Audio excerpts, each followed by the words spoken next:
Hey everyone, welcome to our video. If you've been wondering how to effectively clean your above ground pool using a pool vacuum, you've come to the right place.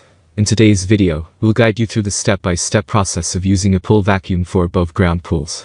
Say goodbye to dirt and debris, and hello to a crystal clear pool. Let's jump right in. Please check the description link, I will provide details information. Preparing your pool vacuum.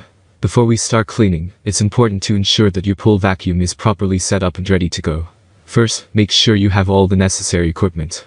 A pool vacuum head, a telescopic pole, and a vacuum hose.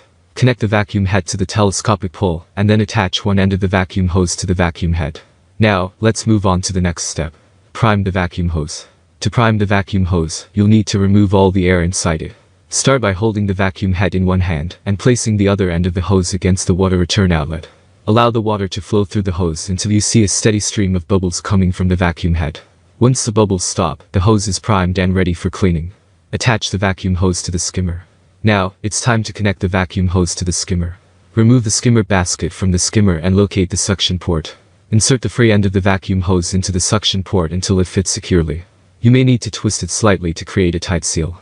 Once the hose is attached, place the skimmer basket back into the skimmer.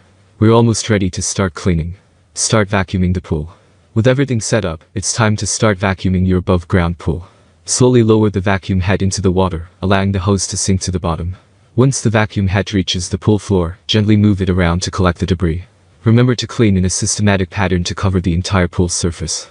That's all from my end. I make helpful videos daily, so do subscribe to my channel.